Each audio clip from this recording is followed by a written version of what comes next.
Hello viewers, welcome to filmi craft. நான் உங்கள் அருண். இந்த எபிசோட நான் பார்க்க போற படம் 2019 ஒரு தெலுங்கு காமெடி கிரைம் டிராமாவாக வெளியான புரோச்சேவார் எவருரா. இப்போ இந்த படத்துடைய ஒன்லைனர் என்ன அப்படின்னு நம்ம பார்த்தலாம். மிலிட்டரி ஆபீசர் மாதிரி இருக்கக்கூடிய ஒரு அப்பாவுக்கு மகளாக இருக்கக்கூடிய படத்துடைய கதாநாயகி. இதுக்கு மேல இவரோட நம்மளால இருக்க முடியாது, இவர்கிட்ட இருந்து எப்படியாவது தப்பிக்கணும் அப்படிங்கிறதுக்காக அவங்களோட ஃப்ரெண்ட்ஸோட சேர்ந்து ஒரு பிளான் பண்றாங்க. ஆனா இவங்க பண்ண இந்த பிளான்னால இவங்க அடுத்தடுத்து சந்திச்ச பிரச்சனைகள் என்னென்ன அப்படிங்கறதா படத்துடைய ஒன்லைனர். இப்போ படத்துடைய டீடைல் ரிவ்யூக்கு போகலாம். இந்த படம் பேசிக்காக ஒரு ஹைப்பர் லிங்க் பேட்டர்ன்ல தான் எடுக்கப்பட்டிருக்கு. அதாவது வேற வேற கதைகள் ஒண்ணுக்கு ஒண்ணு சம்பந்தமே இல்லாம தனித்தனியாக காட்டப்படும். ஆனா ஒரு கட்டத்துல இந்த எல்லா கதைகள்லயும் வர்ற ஒரு கதாபாத்திரம் இந்த முக்கியமான மெயின் கதையில ஏதாவது ஒரு இடத்துல சந்திக்கிற மாதிரி கதைக்களம் அமைக்கப்பட்டிருக்கும். இந்த படமும் அந்த மாதிரி ஒரு பேட்டர்ன்ல வந்த படம் தான். படத்துல நம்ம ஹீரோயினுடைய பேரு மித்ரா. படத்துடைய ஆரம்பத்திலேயே முதல்ல ஒரு 3 திருட்டு பசங்க மாதிரி அந்த நபர்களை காமிக்கிறாங்க. அவனுங்க ஒரு வேன்ல வெயிட் பண்ணிட்டு இருக்கானுங்க. அப்ப அந்த பக்கம் ஒரு பொண்ணு ரோட்ல நடந்து போகிற அந்த பொண்ணு யாரு அப்படிங்கிறது அப்ப நமக்கு காட்டப்படல. அந்த பொண்ணு அந்த வேன் பக்கத்துல அப்ரோச் பண்ண உடனே அந்த பொண்ணை டக்குன்னு அப்படியே அல்லாக்க தூக்கி வண்டியில தூக்கி உள்ள போட்டுட்டு கிளம்புறாங்க. அந்த சீன் அப்படியே கட் பண்ணப்படுது. இப்போ இன்னொரு கதை ஒண்ணு காமிக்கப்படுது. அதுல விஷால் அப்படின்னு சொல்லி எப்படியாவது ஒரு நல்ல டைரக்டர் ஆயிடணும் அப்படின்னு நினைச்சு அதுக்கான முயற்சிகள்ல இறங்கி வேலை பார்த்துக்கிட்டு இருக்க ஒரு வளரும் இயக்குனர். அவர்கிட்ட கதைகள்லாம் இருக்கு. ப்ரொடியூசர்லாம் தேடி ஒருத்தராக கதை சொல்லிக்கிட்டு இருக்காரு. அவரு அந்த சீன்ல ஒரு குறிப்பிட்ட ப்ரொடியூசர்கிட்ட உட்காந்து ஒரு கதையை சொல்றாரு. கதையை கேட்ட அந்த ப்ரொடியூசரு சூப்பரா இருக்குப்பா, அதுவும் அந்த இன்ட்ரோ பிளாக் வேற லெவலு, சான்ஸே கிடையாது, சூப்பரா இருக்கு, நம்ம கண்டிப்பா அந்த படத்தை பண்ணலாம். ஆமா, ஹீரோயினாக யாரை டிசைட் பண்ணி வச்சிருக்க மைண்ட்ல அப்படின்னு கேட்டா இவர் சொல்றாரு, யார் நம்ம கதாநாயகன், அவர் சொல்றாரு, சார் ஷாலினி மேடம் பண்ணா நல்லா இருக்கும் அப்படின்னா. அப்பதான் நமக்கு தெரிய வருது ஷாலினிங்கிற ஒரு கதாபாத்திரம் அவங்க அந்த டைம்ல லீடிங் ஹீரோயினாக இருக்கக்கூடிய ஒரு நபராக நமக்கு சித்தரிக்கப்படுறாங்க. அந்த நடிகை பண்ணா என் கதைக்கு ரொம்ப நல்லா இருக்கும் அப்படிங்கிற மாதிரி நம்ம டைரக்டர் ப்ரொடியூசர் கிட்ட சொல்றாரு. இப்ப என்ன பிரச்சனை அப்படின்னா, ப்ரொடியூசர் சொல்றாரு நல்லாதான் இருக்கும், உண்மையா சூப்பரா இருக்கும்ல அவங்க பண்ணா. ஆனா அதுல என்ன ஒரு பிரச்சனைனா, அவங்க ரொம்ப லீடிங் ஹீரோயின்ப்பா, நீயும் இதான் முதல் படம்ங்கிற, நானும் இதுதான் ஒரு ப்ரொடியூசராக முதல் படம் ப்ரொடியூஸ் பண்ணலாம் அப்படின்னு இறங்கியிருக்கேன். நம்ம 2 பேருக்கு அவ்வளவு பெரிய கான்டாக்டே கிடையாது, எப்படி அவ்வளோ ஃபேமஸான ஒரு ஹீரோயின் கிட்ட நம்ம கால் ஷீட் வாங்குறது? நீ என்ன பண்ண, உன் சைட்ல இருந்து நீ கொஞ்சம் ட்ரை பண்ண அப்படின்னு சொல்லிடுறாரு. நீ ஷாலினியுடைய கால் ஷீட்டை வாங்கிட்ட அப்படின்னா நம்ம தாராளமாக அந்த படத்தை பண்ணலாம் அப்படின்னு சொல்லிடுறாரு. இதுக்காக அந்த ஹீரோயின் கிட்ட நம்ம எப்படியாவது கான்டாக்ட் பண்ணோம் அப்படிங்கிற ஒரு முயற்சியில நம்மளுடைய ஹீரோ ஒரு பக்கம் சுத்திக்கிட்டு இருக்காரு. அதுக்கான முயற்சிகளையும் எடுத்துக்கிட்டு இருக்காரு. இது ஒரு கதையாக காமிக்கப்படுது. அப்படியே இதுவும் அங்கே கட் பண்ணப்படுது. இப்பதான் படத்துடைய முக்கியமான கதைக்கே வர்றாங்க. ஒரு ஸ்கூலு, அந்த ஸ்கூல்ல R3 அப்படின்னு சொல்லி ஒரு கேங்கு, அதாவது ராகுல், ராம்போ, ராக்கி அப்படின்னு 3 பேர். 3மே சுட்டு போட்டாலும் படிப்பே வராத கேஸுங்க. பல வருஷங்களா அதே ஸ்கூல்ல பாஸ் ஆகாம படிச்சுக்கிட்டே இருக்குதுங்க. ஆள் பார்த்தா 1 22 25 வயசு அந்த மாதிரி நபர்களாக இருக்குது. ஆனா எதுவும் அந்த ஸ்கூலை விட்டு பாஸ் ஆன வாய்ப்பே கிடையாது. அதை அங்கேயே தான் படிச்சுக்கிட்டு இருக்குதுங்க எல்லாம். இந்த ஸ்கூலுக்கு ஒரு கண்டிப்பான ஒரு மிலிட்டரி ஆபீசர் மாதிரி ஒரு பிரின்சிபல் ஒருத்தர் இருக்காரு. அந்த பிரின்சிபலுக்கு ஒரு பொண்ணு, அந்த பொண்ணு தான் நம்ம கதாநாயகி மித்ரா. அவரு பொண்ணு இப்படிதான் இருக்கணும், இத்தனை மணிக்கு எந்திரிக்கணும், இப்படித்தான் இருக்கணும், எங்கேயும் போகக்கூடாது, யார்கிட்டையும் பேசக்கூடாது, உனக்கு என்ன என்டர்டைன்மெண்ட் வேண்டி கிடக்கு, ஒழுங்கா படி அப்படிங்கிற மாதிரி ஒரு நபராக நம்ம காமிக்கப்படுறாரு. ஏன்னா ஒரு ஸ்கூல் பிரின்சிபல் இல்லையா. இதே ஸ்கூல்ல தன்னுடைய பொண்ணையும் அவர் படிக்க வைக்கிறாரு. இது தன்னுடைய ஸ்கூல்லயே.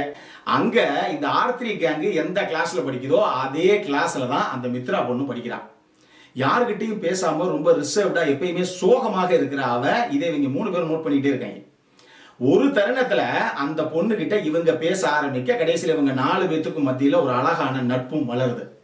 இப்படி இருக்கும்போது ஒரு கட்டத்துல அந்த பொண்ணு, நான் இவ்வளவு கஷ்டப்படுறேன், இவ்வளவு கொடுமையை அனுபவிக்கிறேன், அந்த ஆள் ஒரு பொண்ணு மாதிரி கூட என்ன ட்ரீட் பண்றது இல்லை, அந்த அளவுக்கு எல்லா நேரமும் பாடி அதை பண்ணு இதை பண்ணுன்னு சொல்லி ஒரே டார்ச்சராக இருக்கு வீட்டுல, முதல்ல எப்படியாவது இந்த வாழ்க்கையில இருந்து நான் வெளியே தப்பிச்சு போகணுப்பா அப்படின்னு சொல்ல போக, இது என்ன ஒரு சாதாரண விஷயம் பண்ணிக்கலாம் அப்படின்னு நம்மளுக்கு காலர் தூக்கி விடுறாங்க அங்க போய். இதன் காரணமாக சரி ஓகே, எப்படியாவது எங்க அப்பா கிட்ட இருந்து நான் தப்பிச்சு எனக்கு பிடிச்சி ஒரு சுதந்திரமான வாழ்க்கையை நான் வாழணும், இதுக்கு எனக்கு கொஞ்சம் ஹெல்ப் பண்ணுங்களேன் அப்படின்னு சொல்லி இந்த 3 ஃப்ரெண்ட்ஸோட சேர்ந்து அந்த பொண்ணு ஒரு பிளான் பண்ணுது. ஆனா அந்த பொண்ணு பண்ணின ஒரு பிளான், அதன் விளைவாக இவங்க என்னென்ன பிரச்சனைகள்லாம் சந்திச்சாங்க அப்படிங்கறதா இந்த படத்துடைய மொத்த கதையை. இந்த படத்தை பொறுத்தளவுக்கு எனக்கு ரொம்ப ரொம்ப பிடிச்ச விஷயம் என்ன அப்படின்னா, இந்த படத்துடைய ஸ்கிரீன் பிளே தான் சொல்லி ஆகணும். இப்ப நான் சொன்ன ஒரு கண்டிப்பான அப்பா இவர்கிட்ட இருந்து எப்படியாவது நம்ம தப்பிக்கணுங்க அப்படிங்கிற அந்த ஒரே ஒரு ஒன் லைனர் தான் கதை. பட் இதுக்கு ஹைப்பர் லிங்க் கதைகள் மாதிரி இன்னும் ஒரு 2-3 கிளை கதைகள் மாதிரி அங்கங்க ஒரு செட் பண்ணி இது எல்லாத்தையும் மொத்தமாக சேர்த்து ஒரு டார்க் காமெடி கிரைம் படம் கொடுத்தா எப்படி இருக்குமோ அந்த மாதிரி ஒரு திரைக்கதையை அமைச்சிருக்காரு இந்த படத்துடைய இயக்குனர் விவேக் ஆத்ரேயா. அவர் தான் எழுதினது, அவர் தான் இயக்குனது. உண்மையாக சூப்பரா பண்ணியிருக்கார் அப்படின்னு தான் சொல்லணும். இந்த படத்துடைய காட்சி அமைப்பெல்லாம் சத்தியமா நீங்க ஒத்துக்கிட்டே ஆகணும். சில டைம்லலாம் நம்மளால கண்ட்ரோல் பண்ண முடியாத அளவுக்கு சிரிப்பு வருது. அப்படி அமைச்சிருக்காரு படத்துடைய காட்சிகள் எல்லாத்தையும். குறிப்பாக இந்த படத்துல ஒரு கிட்னாப்பிங் சீன் ஒன்று இருக்கு, சான்ஸே கிடையாது. நம்மளால சிரிப்பை கண்ட்ரோல் பண்ணவே முடியாத ஒரு காட்சி அது. என்னால் அடிச்சு சொல்ல முடியும். நேற்று நைட்டு 1:45க்கு நானும் என் மகனும் உட்காந்து இந்த படத்தை பார்த்துக்கிட்டு இருக்கோம். 1:45க்கு ஊர்ல ஒரு பயம் முடிச்சிருக்க மாட்டோம், உங்களுக்கு தெரியும். 2 பேரும் சிரிக்கிறோம். எங்களால் அது சிரிப்பை அடக்கவே முடியல. அடுத்த 5 நிமிஷத்துக்கு அப்படி ஒரு சீன் அது. அந்த மாதிரி படத்துல அங்க நம்மள அறியாம சிரிப்பை அடக்கவே முடியாத அளவுக்கு ஷார்ட்ஸ் அவ்வளவு பிரில்லியண்டாக வச்சிருக்காரு. இன்னும் குறிப்பா ஒரு சீன் சொல்றேனே, இந்த படத்துல கிளாஸ்ல டீச்சர் பேப்பர் கொடுப்போம், நம்ம ஹீரோ போய் வாங்குவாரு. எவ்வளவு 2 மார்க் நம்மால் பேப்பரை வாங்கிடுவாரு. வாங்கிட்டு வந்து உட்காருவாரு. இவங்க ஃப்ரெண்ட்ஸ் 2 பேர்த்தையும் அடுத்து அந்த டீச்சர் கூப்பிடும். போய் பேப்பர் கொடுத்தா 1.5 மார்க் இவங்க 2 பேரும் வாங்கிட்டு வந்துருவாங்க. வந்தா ஹீரோயின் ரொம்ப சோகமா உட்காந்துருப்பாங்க. நம்ம ஹீரோ இங்கிருந்து அப்படிம்பாரு. அந்த பொண்ணு திரும்பி பார்த்தா, ஏன் அவ்வளவு சோகமா இருக்க, எவ்வளவு மார்க்கு அப்படிம்பாரு. அந்த பொண்ணு 4 அப்படின்னு கை காட்டும். 44 மார்க்கா அப்படின்னு கேட்பாரு. அந்த பொண்ணு அப்பயும் சோகமா இருக்கும். வெறும் 4 மார்க்கா, கவலைப்படாத, இதெல்லாம் ஒரு சின்ன விஷயம், நான் உனக்கு எல்லாத்தையும் சொல்லித்தரேன் அப்படிம்பாரு ஹீரோ. இந்த பக்கத்துல இருக்கிற 2 பேரும் சொல்லுவாங்க, இந்த நாய் வாங்குறதே 2 மார்க்கு, இது அதுக்கு சொல்லி தரலாம் 4 மார்க்கு கேஸுக்கு அப்படின்னு. அந்த மாதிரி படத்துல சீரியஸாக பல காட்சிகள், அது இன்டென்ஸான சீனா இருக்கும். ஆனா காமெடி அந்த அளவுக்கு தெரிக்க விட்டுருக்காங்க அங்கங்க. அதுதான் இந்த படத்துடைய திரைக்கதையுடைய வெற்றியே அப்படின்னு நான் சொல்லுவேன். அதே மாதிரி 2வது இந்த படத்துல எனக்கு ரொம்ப ரொம்ப பிடிச்ச விஷயம், இந்த படத்துல நடிச்ச எல்லாருடைய பர்ஃபார்மன்ஸ். குறிப்பாக படத்துடைய ஹீரோ ஸ்ரீ விஷ்ணு, அவரை நீங்க சொல்லியே ஆகணுங்க. ஸ்டன்னிங். அப்படி ஒரு பர்ஃபார்மன்ஸ். நான் பல தடவை சொல்ற மாதிரி கிளிசரினை போட்டுட்டு நீங்க எவ்வளவு நேரம் வேணாலும் அழுகலாம், அது ஒரு விஷயமே கிடையாது. ஆனா நீங்க சிரிக்காம தியேட்டர்ல இருக்க அவ்வளவு பத்தியும் சிரிக்க வைக்கிறது அப்படிங்கிறது இட்ஸ் a மேஜிக். அது எல்லாராலையும் பண்ண முடியாது. இந்த படத்துல காமெடிங்கிறது ரொம்ப திணிக்கப்பட்டு வச்சதாக இல்லாம அந்த படம் போற அந்த ஃப்ளோலயே காமெடி அவ்வளவு சூப்பராக ஒர்க் அவுட் ஆயிருக்கு. அதுக்கு காரணம் இவருடைய எக்ஸ்பிரஷன்ஸ். ஸ்ரீ விஷ்ணு அவ்வளவு சூப்பராக பண்ணியிருக்காரு. அவர் காமெடி ரொம்ப நேச்சுரலா வருதுங்க. அவ்வளவு ஒரு பிரில்லியன்ட் ஆக்டர். இந்த படத்துல என்ன ரொம்ப என்ஜாய் பண்ணி பார்த்ததுக்கான காரணமே அவருடைய பர்ஃபார்மன்ஸ் தான். அவ்வளவு சூப்பராக இருந்தது. அவர் மட்டும் இல்ல, இந்த படத்துல இன்னொரு கதாநாயகனாக வரக்கூடிய சத்யதேவ், அவரும் அந்த விஷால் அப்படிங்கிற அந்த ஒரு வளரும் இயக்குனராக இருக்கக்கூடிய அந்த ரோல் அவ்வளவு சூப்பராக பண்ணியிருக்காரு. இது போக நம்ம ஸ்ரீ விஷ்ணுவுடைய ஃப்ரெண்ட்ஸாக வரக்கூடிய 2 கதாபாத்திரங்கள் இருக்கு. அத பிரியதர்ஷி ஆகட்டும் ராகுல் ஆகட்டும் 2 பேரும் அவ்வளவு ஸ்டன்னிங்காக பண்ணியிருக்காங்க. ஹீரோவோட சேர்ந்து அவங்க பண்ற காமெடி பல இடத்துல தெரிக்க விடுது. அவ்வளவு அற்புதமாக ஈஸியாக பண்ணியிருக்காங்க அவங்களுடைய ரோல்ஸை. இது போக 2 குறிப்பிட்ட ஹீரோயின்ஸ், ஒன்னு நிவேதா தாமஸ், இன்னொன்னு நிவேதா பேத்துராஜ். 2 பேரும் அவங்க எடுத்துக்கிட்ட கதாபாத்திரத்தை அவ்வளவு ஸ்டன்னிங்காக பண்ணியிருக்காங்க அப்படின்னு தான் சொல்லணும்.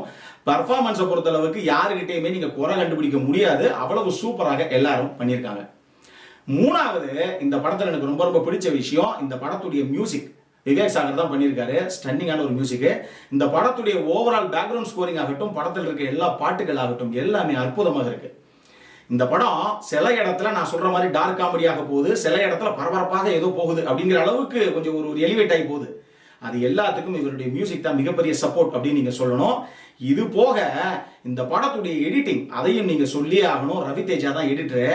நான் சொன்ன மாதிரி இந்த படம் நான் லீனியராக ஒரு ஹைப்பர் லிங்க் படம் மாதிரி அந்த கதைகள் மாதிரி போகிறனால எடிட்டிங் அப்படிங்கிறது ரொம்பவே முக்கியம். பிரில்லியண்டாக பண்ணியிருக்காரு ரவி தேஜா. இதெல்லாம் போக ஒரு விஷயம் நான் இங்க சொல்றேன். இந்த படம் ஸ்கிரீன் பிளேல என்னதான் விவேக் ஆத்ரேயா சூப்பராக பண்ணியிருந்தாலும் நம்மளுடைய சூதுகவும் படத்துல இருந்து பல சீன்ஸ்ல இன்ஸ்பயர் ஆயிருப்பாங்களோ அப்படிங்கிற சில விஷயங்கள் நமக்கு தோணுது. அதை நான் இங்க சொன்னேன்னா கம்ப்ளீட்டாக ஸ்பாய்லர் ஆயிடும். அது நீங்க படம் பாருங்க, பார்க்கும் போதே உங்களுக்கு தெரியும் எந்தெந்த மாதிரி விஷயங்கள்லாம் இங்க இருந்து அவங்க இன்ஸ்பயர் ஆகியிருப்பாங்க அப்படின்னு. இருந்தாலும் இந்த படத்துல ஒரு சின்ன லாஜிக் மிஸ்டேக், அதை லாஜிக் மிஸ்டேக்னு சொல்றதை விட மேக்கிங்லயே ஒரு மிஸ்டேக் பண்ணிட்டாங்க அப்படின்னு தான் சொல்லணும். அது கண்டிப்பாக ரவி தேஜா எடிட்டர் எடிட் பண்ணும்போது கண்டிப்பாக கண்டுபிடிச்சிருப்பாரு, டைரக்டருக்கும் சொல்லியிருப்பாரு. ஆனா இவங்க படத்தை மொத்தமா முடிச்சிட்டாங்கிறதுனால விட்டுட்டாங்களோ என்னமோ தெரியல. இந்த படத்துல படத்துடைய ஆரம்பத்திலேயே நான் சொன்னேனே அந்த ஒரு சீன், 3 பேர் வேன்ல வெயிட் பண்ணுவாங்க, ஒரு பொண்ணு நடந்து வந்திருப்பா, அந்த பொண்ணை தூக்கி வேன்ல போட்டு வேன் கிளம்புறதாக அந்த சீன் அமைக்கப்பட்டிருக்கும். அந்த சீன்ல பொண்ணு இப்படி நடந்து வர்றா, வேன் இங்க இருக்குன்னு வச்சுக்கோங்களேன். அதாவது வேனு அந்த நடந்து வர்ற பொண்ணை நோக்கி நிற்கும். அந்த பொண்ணு இப்படி நடந்து வருவா, வேன் டோரை ஓபன் பண்ணி இந்த பொண்ணை தூக்கி உள்ள போடுவாங்க. ஆனா இதே காட்சி படத்துல கிட்டத்தட்ட ஒரு பாதி படம் இல்ல ஒரு 60% படம் போனதுக்கு அப்புறம் திருப்பி இதே காட்சி வைக்கப்பட்டிருக்கும். அந்த சீன்ல பொண்ணு இந்த பக்கம் நடந்து வந்தா இல்லையா, அந்த வேன் அப்படியே தான் நிற்கும். ஆனா அந்த சீன்ல பொண்ணு பின்னாடியில இருந்து நடந்து வந்து அந்த பொண்ணை தூக்கி வேன்ல போடுற மாதிரி அந்த காட்சி வச்சிருப்பாங்க. இவ்வளவு பெரிய மிஸ்டேக் எப்படி அவங்க அவ்வளவு ஈஸியா பண்ணாங்க அப்படிங்கறதே எனக்கு புரியல. ஏன்னா அந்த படத்துல எல்லா விஷயங்களும் ரொம்ப பிரபல்யமாக சூப்பரான ஒரு படங்க அப்படிங்கிற அளவுக்கு பேசப்பட்ட விஷயங்கள். அப்படி ஒரு ஃபீச்சர் பிலிம்ல எப்படி இப்படி ஒரு தப்பு பண்ணாங்க இவங்க அப்படிங்கிறது தான் எனக்கு தெரியல. அடுத்த தடவை மேக்கிங்ல இந்த மாதிரி சின்ன சின்ன விஷயங்களையும் கொஞ்சம் இன்னும் கான்சன்ட்ரேட் பண்ணா சூப்பராக இருக்கும் அப்படிங்கிறது என்னுடைய கருத்து. இதையெல்லாம் தாண்டி இந்த படம் எந்த அளவுக்கு ஒரு சூப்பரான படம் அப்படின்னு உங்களுக்கு சொல்றதுக்கு உதாரணமா ஒரு விஷயம் சொல்றேன். இந்த படம் எந்த அளவுக்கு நல்லா ஹிட் ஆச்சோ அதை பேஸ் பண்ணியே இப்ப கன்னடத்துல கோவிந்தா கோவிந்தா அப்படின்னு சொல்லி இந்த படத்தை ரீமேக் பண்ணிட்டு இருக்காங்க. அந்த படம் கூடிய விரைவில் ரிலீஸ் ஆக போகுது. இது போக தமிழ்லையும் சரி ஹிந்திலையும் சரி இந்த படத்துடைய ரீமேக் ரைட்ஸை ஏற்கனவே வாங்கிட்டாங்க. அடுத்தடுத்து காஸ்டிங் அண்ட் குரூ ரெடி ஆகிட்டு இருக்கு. படத்துடைய ப்ரொடக்ஷன் ஆரம்பிக்க போகுது. இதுல இருந்தே ஒன்று தெரிஞ்சுக்கோங்க, ஒரு படம் ஏதோ பரவாயில்லைங்க பார்க்கலாம் அப்படிங்கிற மாதிரி இருக்க எந்த ஒரு படத்தையும் இப்படி ஒரு பிசினஸ் ஆக, சினிமாங்கிறது இன்வெஸ்ட்மெண்ட் தான், ஒரு பிசினஸ் தான். ஸோ இவ்வளவு பெரிய அளவில் அடுத்தடுத்து நம்மளுடைய ரசிகர்களுக்கு இந்த படத்தை போட்டா ஹிட் ஆகும் அப்படிங்கிற ஐடியா எந்த ப்ரொடியூசருக்கும் வராது. இதுல இருந்தே தெரிஞ்சுக்கோங்க இந்த படம் எந்த அளவுக்கு உங்களை என்டர்டெயின் பண்ணும் அப்படின்னு. அடல்ட் கான்டென்ட் பொறுத்த அளவுக்கு இந்த படத்துல எந்த விதமான அடல்ட் கான்டென்ட்டும் கிடையாது. ஸ்டார்டிங்ல இருந்து எண்டிங் வரைக்கும் நீங்க ஃபேமிலியோட பார்த்து ஜாலியாக ஒரு 2 மணி நேரம் ஃபேமிலியோட ஜாலியாக உட்காந்து சிரிச்சுட்டு அப்பப்போ ஒரு நல்ல படம் பார்த்தா ஒரு ஃபீலை கொடுக்கக்கூடிய சூப்பரான ஒரு படம் இது. இந்த படம் அமேசான் பிரைம்லயே சப்டைட்டிலோட அவைலபிளாக இருக்கு, பார்த்து மகிழுங்கள். இந்த படத்திற்கு ஃபில்மிகிராஃப் கொடுக்கக்கூடிய ரேட்டிங் 7.5 out of 10. இப்போ நம்மளுடைய அடுத்த செக்மெண்டான இன்ட்ரெஸ்டிங் ஃபேக்ட்ஸ் அபௌட் தி மூவிக்கு போகலாம்.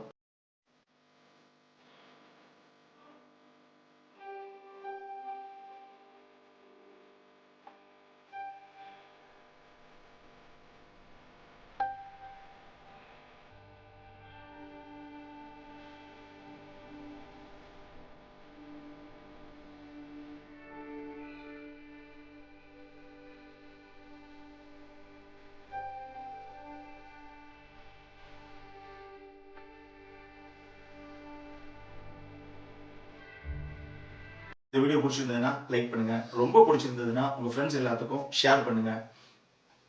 உங்களுடைய கருத்துக்கள் ஏதாவது இருந்தது அப்படின்னா கீழே இருக்க கமெண்ட் செக்ஷன்ல எங்களுக்கு தெரிவிங்க. வீடியோவை க்ளோஸ் பண்றதுக்கு முன்னாடி சப்ஸ்கிரைப் பண்ணுங்க. சப்ஸ்கிரைப் பண்ணும்போது பக்கத்தில் இருக்க நோட்டிபிகேஷன் பெல் ஐக்கானையும் கிளிக் பண்ணுங்க. அப்பதான் எங்களுடைய வீடியோஸ் எல்லாம் உங்களை ஆன் டைம் வந்து சேரும். இதே மாதிரி இன்னொரு படத்தோட அடுத்த முறை உங்களை சந்திக்கிற வரைக்கும் it is Arun signing off. By.